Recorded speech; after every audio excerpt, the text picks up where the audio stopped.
जय श्री राधे कृष्णा मेरे प्यारे मित्रों आप सभी का हमारे YouTube चैनल पर हार्दिक स्वागत है। मित्रों, इतिहास गवाह है कि जब राजा धर्म से भटक जाता है तब पूरा साम्राज्य विनाश की ओर चले जाता है।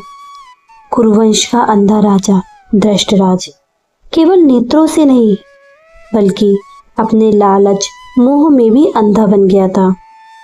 सत्ता की भूख, स्वपुत्रों का मोह और निजी इच्छाओं की पूर्ति से उसे इतना भ्रष्ट बना दिया कि उसने अधर्म को स्वीकार लिया और धर्म को ठुकरा दिया।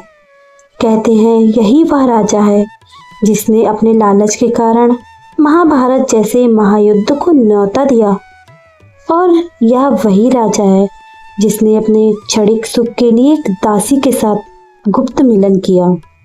मित्रों, महल की ऊंची दीवारों के पीछे रची गई यह कहानी सिर्फ एक संबंध की नहीं बल्कि उस अंधेरे की दास्तां है जिसने पूरे कुरुवंश को विनाश की ओर धकेल दिया। आज हम सुनेंगे उस भ्रष्ट राजा की कहानी। राजमहल की ऊंची दीवारों के भीतर की गई रहस्य ऐसे दबे रहे। मित्रों, आप सभी से हमारी एक विनती है कि अगर आप सभी हमारे चैनल पर पहली बार आए हैं तो कृपया करके हमारे चैनल को सब्सक्राइब करके बेल आइकन बटन को भी जरूर दबा दें ताकि हमारी आने वाली हर एक वीडियो आप सभी तक सबसे पहले पहुंचे। तो चलिए मित्रों, आप सभी का ज़्यादा समय बर्बाद न करते हुए आज हम सुनाएंगे धृष्टराज की कहानी। जी हाँ, वही धृष्टराज जो नेत्रों से अंधे थे। मित्रों, राजमहल की ऊंची दीवारों के भीतर कई रहस्य ऐसे दबे रहते हैं जिन्हें इतिहास कभी उजागर नहीं करता। कुरुवंश का अंधा राजा धृष्टराज जन्म से ही नेत्रहीन था। वैभव, सत्ता और शौर्य से घिरा होकर भी वह भीतर से असुरक्षित और अधूरा महसूस करता था। जब उसका विवाह गांधारी से हुआ तो पूरी सभा उसकी त्यागमयी पत्नी के फैसले से चकित रह गई। गांधारी ने अपने पति को दर्द को समझा और साझा करने के लिए अपनी आंखों पर भी पट्टी बांध ली। उसका सोचना था कि जब पति का जीवन अंधकार में है तो उसकी पत्नी का भी जीवन अंधकार में ही होगा। वह उसके लिए अपने नेत्रों का त्याग करेगी और अपने नेत्र पर पट्टी बांधेगी। यह त्याग इतिहास में मिसाल बन गया। लेकिन त्याग और धर्म की इस आडंबर के पीछे धृष्टराज का मन और भी बेचैन था। वह राजा था, उसका मन भी आम इंसानों की तरह इच्छाओं से भरा रहता था। और जब उसकी पत्नी गांधारी गर्भवती हुई तब उसका पूरा ध्यान साधना, व्रत और गर्भ की रक्षा पर था। धृष्टराज की बढ़ती इच्छाएं कहीं दबकर रह गईं। मित्रों, धृष्टराज चाहता था कि उसे वही सुख मिले जिसका अधिकारी हर पति पत्नी के रिश्ते में होता है, परंतु गांधारी का जीवन उस समय तपस्या और नियम में डूबा हुआ था। कहते हैं इन्हीं दिनों धृष्टराज की सेवा के लिए एक दासी आई। उस दासी का साधारण नहीं थी, अर्थात वह दासी एक कोई साधारण दासी नहीं थी। शांत, सरल और पूरी तरह राजा की सेवा में समर्पित थी। उसकी आंखों में न कोई लोभ था ना ही कुछ और। धृष्टराज के लिए वह दासी केवल सहारा नहीं बल्कि एक ऐसी धुन बन गई थी जो उनके सूने जीवन में मधुरता भर देती थी।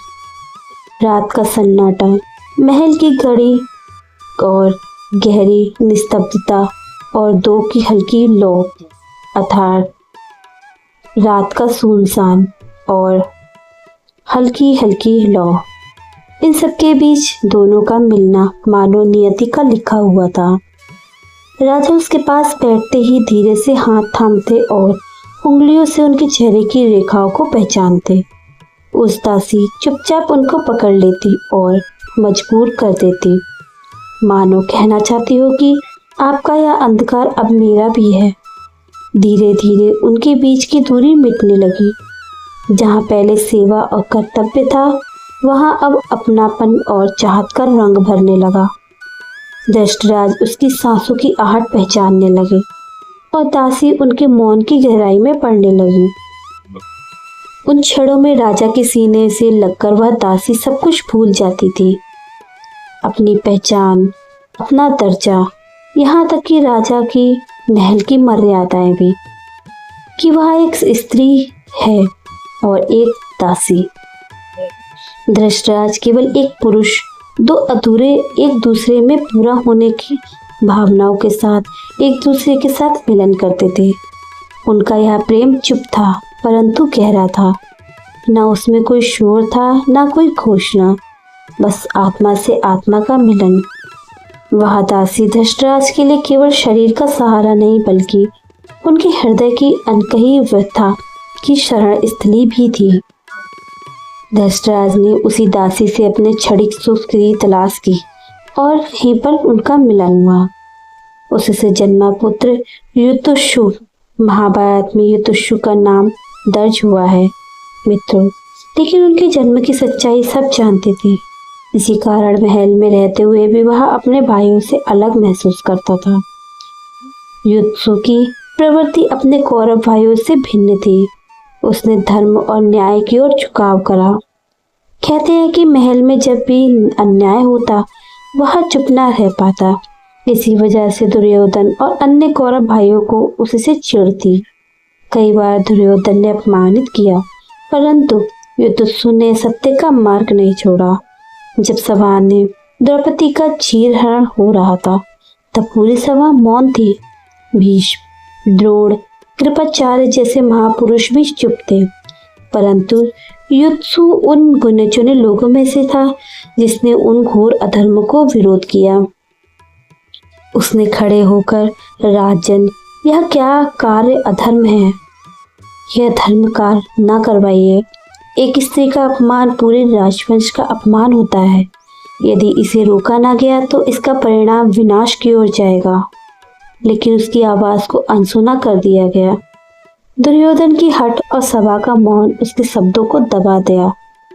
यही वह क्षण था जब युधिष्ठिर को समझ आ गया कि उसके अपने भाई अंधकार में डूब चुके हैं। उसने निश्चय किया कि यदि कभी समय आया तो वह अधर्म का साथ कभी नहीं देगा। मित्रों, महाभारत का समय आया। कुरुक्षेत्र की भूमि पर युद्ध की तैयारियां होने लगी। एक और कौरवों की विशाल सेना थी तो दूसरी ओर पांडवों के साथ धर्म और न्याय के साथ खड़े हुए थे श्री कृष्ण। मित्रों, इसी में युधिष्ठिर ने भी एक धर्म का रास्ता चुना। उन्होंने अधर्म के रास्ते को नहीं चुना। उन्होंने दुर्योधन के साथ ना देने की जगह पांडवों का साथ दिया। मित्रों, धृतराज के लिए यह सबसे बड़ा आघात था। एक और उनके 100 पुत्र जो उसके साम्राज्य की शक्ति थे और दूसरी ओर दासी से जन्मा पुत्र जिसने उन्हीं के विरुद्ध खड़े होकर धर्म का साथ दिया। धृतराज मौन था, वह अंधा था, पर असली अंधापन उसकी आत्मा में था। वह देख नहीं पाया कि उसके अपने 100 पुत्र अधर्म की ओर बढ़ चुके हों और जिस पुत्र को उसने समाज से छुपा कर रखा था वही धर्म का सच्चा पक्षधर बन गया। युद्ध आरंभ हुआ। युधिष्ठिर रणभूमि में उतरा। वह वीर था, निडर था और धर्म की जय के लिए लड़ा। उसने कौरव सेना में कई योद्धा को परास्त किया और रणभूमि में पांडवों का सच्चा साथी बना। उसकी हर वार से न्याय की गूंज थी। लोग कहते हैं जब वह युद्ध करता था तो लगता था मानो तलवार केवल लोहा नहीं बल्कि धर्म की आवाज गा रही है। परंतु शासक का हृदय जब निजी इच्छाओं और उलझनों में फंस जाता है तो उसका साम्राज्य भी डगमगाने लगता है। यही कारण था कि धृतराज का साम्राज्य अंततः कुरुक्षेत्र की भूमि रणभूमि विनाश में परिवर्तित हो गई। धृतराज अकेला रह गया। 100 पुत्रों के होते हुए भी वह अब शून्य है। उसकी आंखों में जीवन भर का अंधकार था और दिल में हार का बोझ। मित्रों, यह कथा हमें यहाँ संदेश देती है कि जिन रिश्तों को समाज तुच्छ समझता है वही रिश्ते कभी कभी सच्चे सिद्ध होते हैं। अंततः सत्य और धर्म की विजय होती है। धृतराज और दासी की यह कथा हमें यहाँ याद दिलाती है कि निजी इच्छाओं और कमजोरियाँ चाहे जितनी भी गहरी क्यों ना हो, सच्चे रिश्ते वही होते हैं जो धर्म और न्याय के लिए खड़े होते हैं। और यही कारण है कि महाभारत का यह अध्याय भले ही फुसफुसाहट से ही सुना जाए, लेकिन इसका संदेश अमर है। मित्रों, सत्ता और शक्ति नश्वर है पर धर्म शाश्वत। धर्म का साथ देने वाला कभी भी अकेला नहीं होता। मित्रों, आज की इस वीडियो में बस इतना ही। आप सभी को हमारे द्वारा सुनाई गई इस वीडियो में पौराणिक कथा और कुछ ऐसे किस्से जो महाभारत की दीवारों में बंद रह गए। अगर अच्छी लगी हो तो कृपया करके हमारे चैनल को सब्सक्राइब करके इस वीडियो को ज़्यादा से ज़्यादा शेयर करें। चलिए मित्रों, अब हम मिलते हैं अगली वीडियो में। हम और भी ऐसी ही आपको महाभारत की कुछ सत्य घटनाओं को आपके सामने रूबरू करेंगे। इसलिए हमारे चैनल को सब्सक्राइब करके बेल आइकन बटन को जरूर दबा दें। तो चलिए मित्रों, अब हम मिलते हैं अगली वीडियो में। तब तक के लिए राधा रानी का नाम स्मरण करते रहिए। जय श्री राधे कृष्णा। हर हर महादेव।